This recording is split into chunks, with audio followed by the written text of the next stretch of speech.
Good morning. Come on, you can do better than that. All right, that feels better. Okay. I love these videos because they talk about the people behind the tech, behind the beautiful apps. It's the people that get me and my team to work every day. Greg talked about you did speed dating to get to know each other. This is what we work for on Android and Play. Before we get started, I said 10 years of Android, and you said 11 years of droidCon, so we are behind. So give yourself a very big hand for having a community even before we became very official, I think, in terms of supporting Android within Google. I met Boris just coming in to droidCon, and he talked about how the very first edition had about some 200 people somewhere in south of Berlin. And now it's 25,000 people across the world, and we're just getting started. I met Fabio, and he's going to do Lisbon, right? So I cannot tell you how excited I am to be here and to be part of this community, to have this conversation. First, I want to say something. This conversation today is not going to be about the what. It's not going to be about the how. No tech. No code. You're saying, why is she at droidCon? This is going to be about first principles. This is going to be about why are we here, and why does this community matter to us, and what should we be doing as responsible citizens of this community to make sure that there is another 11 years of fabulously building the ecosystem. Sounds good? Okay. All right. So, first and foremost, I want to point out that this has been a dialogue. You and I have been having a conversation about what matters when we say that Android and Play, and Android as a broad ecosystem, needs to be great. And we have been listening to you, and we have been co-developing. At any given point in time, we have, 10 to 20 different experiments, early access programs that are going where developers are actively engaged to say, how do we build what we build? Some of those never see the light of the day. And others are becoming huge capabilities, like pre-registration that is open to every developer now on Play. And through this all, through community engagements like this, I have my colleagues, as you know, there's more than 45 talks across 20 speakers, 45 talks in the next 2 days at droidCon. And we are spending the time hearing your feedback and saying what matters. And this is what we have heard. This is what we have heard. You want to engage your users and build relationships that last for years. You want to make the Play Store safer. And you want to build meaningful products. So today's conversation is going to be about those very principles. So we're going to talk about 3 things: sustainable growth, safety and trust, and digital well-being. How do you build apps and games that help you build relationships with your user for the long term? How do you do that by keeping user trust front and center? And how do you think about your interaction models that allow users to strike the balance between engagement and disconnection? So let's talk about sustainable growth. How many people remember the time when a game was 99 cents and people launched 60 games a year? That's when I got started at Google Play. And the question was, how do you decide which of the 60 games are good? They would just throw it out there and see what works. That has changed. People today are aspiring, like you see with PC and console gaming, to build characters, to build storylines that last for 10, 15 years. I was talking to Ilkka Pannanen, the CEO of Supercell, and he thinks about his characters telling stories for 15 to 25 years. How do you build that? He asked his leadership team when we were there. How do you build that in such a way that on the 15th year you find the same joy for spending that same amount of time that you did in the first year? It's a very hard design problem. It's a very hard design problem. How things are designed today, you have to either spend more time or find less joy. It's a very hard design problem, and we're spending time with them to say, how do we do this so that we can share with the community? Think about app developers. The #1 fastest growing business model on Play today is subscriptions. What is subscriptions? Subscriptions means your users are saying that you're providing enough value for them to pay you monthly, weekly, daily, whichever is your subscription model. How do you build such that your users trust you to pay you on a regular basis over a period of time? Both these cases have become critical components as you think about sustainable growth. What we have done is that we realize, just like you do, that the wisdom is in the crowds. We have been bringing small groups of people with deep expertise to spend time to understand what's going on. And I want to point out two. I know we talked about droidCon.com. 2 places. We have a Medium channel. If you haven't been following the Medium channel, please do. There are real case studies with real developers who have been looking at how to build sustainable growth, so take the time to look at that. And second, there is the Academy of App Success. This is one place you can go to look at all best practices, and everything that we have learned from the community is in there, including things that we have been building to help the tools to get you to this. So these are 2 places I would highly recommend that you follow. Sustainable growth is not possible if your users don't trust you. Our users have been increasingly telling us that they want more control about how their data is used. And they're expecting us as custodians, collectively, to do more. The platform as well as the store. I know that we have always encourage you to use permissions that only you need. However, our guidelines have been fuzzy, and perhaps our enforcement hasn't always been consistent. Agree? Okay, you guys are sort of nodding. All right. So, what are we doing? On Android Q, you know that we're taking a much more deliberate view on trust and safety, figuring out how you can think about location-based permissions, as well as things like what can be done in background processing, etc.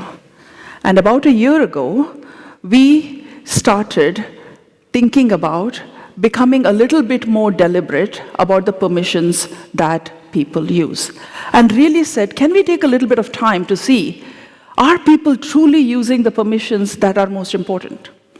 A year ago, we notified the community that we are going to be very deliberate about SMS and call-out permissions. And we said that only apps whose primary purpose needs these permissions should use them. We worked with the community to identify what those primary purposes are.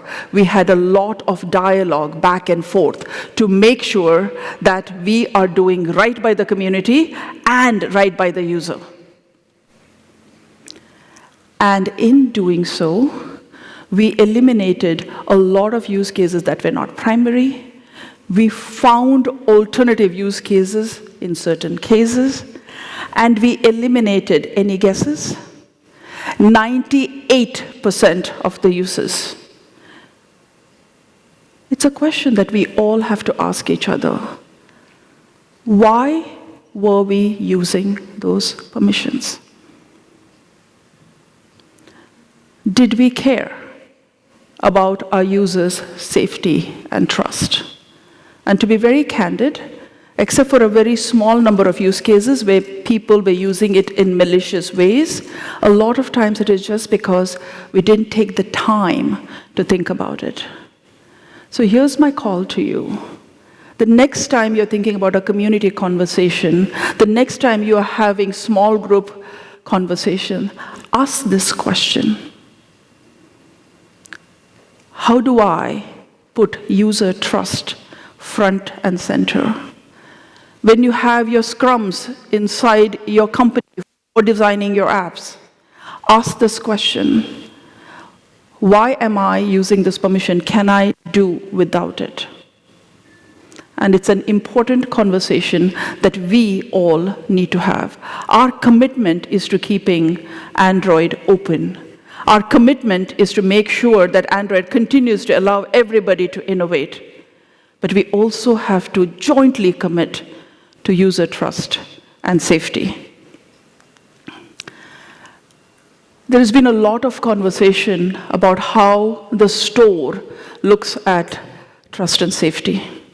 I do want to point out that yes, machines are employed to assist, not replace human beings. Trust and safety is going to become a very critical component of what this system is going to look into as we find what is worth publishing. Here's something that I would like to also pause. We started the video by telling you how we take the time to know the developers behind the apps, what motivates them, what matters to them. I invite you to take the time to look at that person behind that little glass. Do you realize that a lot of them have a really hard time because they see a ton of perhaps bad stuff?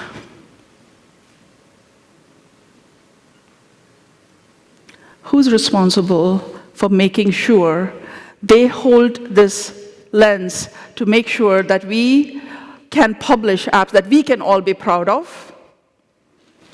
It's a really hard job. It's a really hard job. I spent some time with that review team. I left grateful, but also very disturbed. So put yourself in the shoes of people who constantly have to try to make sure that the ecosystem that you and I love, the platform that you and I love, the community that you and I love, continues to thrive, continues to remain safe for our kids. So, it won't be surprising that there will be more changes coming. I am here to make a commitment. I'm here to make a commitment that your voice matters. You have told us that our communication can be better, our appeals process can be better. I'm here to say, yes, I've heard you. My commitment is that we will give you sufficient notice, we will give you sufficient channels to hear about it, we will try to make sure that our communications is clearer, and we'll hear your feedback. In return, what I would want from you is to please engage as a community with the platform.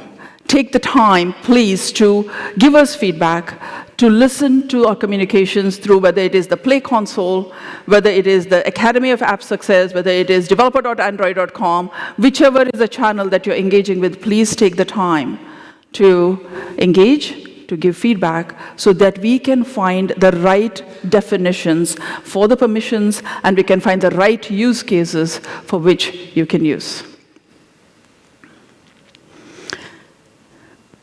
So, stay in contact, use the latest Android APIs, and review app permissions as you do. This is my 3 calls to action in terms of trust and safety.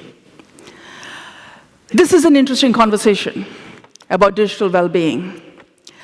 What has been interesting for me, as somebody who fell in love with coding the first time I was exposed to C++, and since then have only thought about tech as all the wonderful things that tech can do, this conversation has been interesting. There is a conversation that is happening today, here and now, that is saying, are we collectively thinking about our design in a way that it strikes the balance between a user wanting to engage and the user wanting to disconnect. And we have been spending a lot of time trying to think about what does that user want. Maybe we should hear from the user. Can we have the video, please? It's up to us with what we do with tech. I'm on the side of necessary good. And interestingly, so are most people. When we talk to people about what those smartphones do, did I lose? Oh, yeah. They talk about the usefulness of how this technology has fundamentally changed how you can get to places, how you can think about staying in touch, to being productive, to being entertained, etc. We all know. And you build those apps that make each of those amazing use cases that people talk about possible. But we also see this. We also see this. We see that people often have regret at the end of the use of tech. How many people feel that way? No one? Okay, at least a couple of hands. And the reason I ask this is, if you and I don't understand this, Jansa will not build the apps and the kind of technologies that matter. So what did we do? I want to tell you a little story. We brought together about 150 developers who are thinking deeply about sustainable growth to an event in New York. We also brought some academicians like Nir Eyal, who is actually a PhD in studying habit-forming technologies. And we had a dialogue. And Nir said a few things which I want to share with you guys here, and then we can talk about what we are doing at Google about these things, and my call to action to all of us to actually do more. So, Nir said something interesting. He said that every good thing, every design principle, take this, for example, everything that we design is used to create a habit, is used to change how we interact with tech. But then he asked us for two things. One, he said, do we consider the morality of manipulation? I thought it was an interesting choice of words. How do we think about the morality of manipulation? And the second thing he said, which we have started doing a lot within my team, he said, do you do a regret test? Do you do a regret test? When you think about a feature, you think about an interaction, do you do a regret test? Do you say, would I regret having put this, I don't know, a few months from now, when the users behave a certain way? I think this is a very practical and useful way for every one of us to, when we go back and we start design things, to say, should I include a regret test? Because what we have found is it's the people's intent of how they want to use tech and how long they want that makes a big difference between whether they regret or they're not. You could decide one day that I'm going to binge watch a full season over the weekend, especially if it's a Sunday like 2 days ago when it's 40 degrees, and then there's no regret. You watched it for 8 hours. But you could have just gone in to say something for 30 seconds, and you spent 3 hours, and then you regret. So what have we been doing? We announced a commitment to digital well-being, and we put a very high bar for ourselves about what that means. So we have designed tools, as you well know, that allow people to set limits, to say, how long do I want to use? What do I want to use? How much do I want to do? And then we said that we need to apply it to our own products. So we have Family Link, which is basically letting parents put parental control. YouTube put a break on autoplay, which means you have intentionally say that I want to watch the next video. Gmail put in snooze to say, I'm going to stop notifications, stop Gmail from engaging, and Play has now allowed you to add a budget to how much you want to spend. So every one of our products, we're taking the time to think about what does it mean to engage and what does it mean to disconnect. Oh, hold on a second. We cannot do this without you. You are critical to this engagement. The good news is, tech is fantastic. I want to share 2 examples of how this can be done in a way that supports the other 2 things, sustainable growth, as well as your aspect about trust and safety. So, can we play the video, please? Yeah, it was wonderful to talk to Joe and Emma about using technology for mental resilience. And, as I said, be on the side of technology for good. So here's my call to action, my second call to action besides putting your user first. What are the conversations that we're having about our interaction design? How are we thinking about the little hooks that we're going to add to increase engagement? What are you measuring? Do you believe that more time spent is better? Do you believe that if people are spending more time in your app, they're not spending it somewhere else? And do you believe that if they're spending less time, you will be less successful?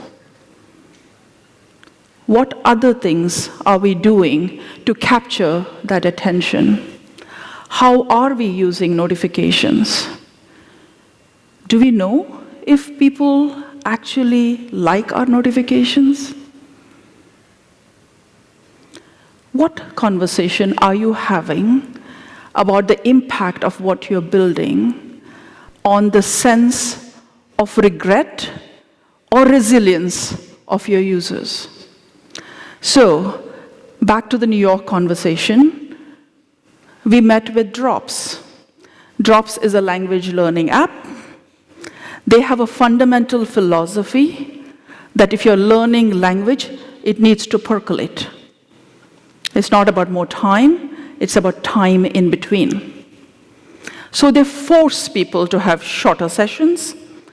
They force people to take a break. Interestingly, people spend half as much time and come half as many times to their app. And you may say, wow, disaster. Because when the person leaves your app, they're looking at something else, right? Somebody else is waiting to take their attention. Here's what we found. The user feels respected. The user feels that their time is understood. User feels that their learning journey is understood. So they're willing to pay more, churn less, and be more loyal. This is the kind of design principles we are taking the time, as I said, in terms of first principles of what do we do, why do we do, and how does it impact. I started with sustainable growth. I talked about trust and safety, and I talked about well-being. As you can see, this is a nice little circle that feeds each other. In thinking about well-being, Drops has built a trust in their user and has led to sustainable growth. We want to share more of these, and you will see these in our Medium channel. You'll see this in our Play Academy. So please take the time to go look for these kind of case studies. So, as I pointed out, I would love to understand how each one of you will change the conversation in your community. And the next time you ask for papers for Lisbon or any other droidCon, ask for papers about sustainable design. Ask for papers about trust and safety. Ask for papers about responsibility to our user. And have that conversation about building beautiful apps that change the world, that create mental resilience, that help us get to places, but also do it in a way that is responsible, that puts our users first, and sets us up to be a community and a thriving one, and thriving businesses for the long run. So here's the key takeaways, which I've already said. I hope you'll join us in this conversation. I hope you'll help us make these permissions matter. I hope you'll, inspire us and challenge us with great designs. And I hope you will put the user first such that your businesses will be sustainable for the long run.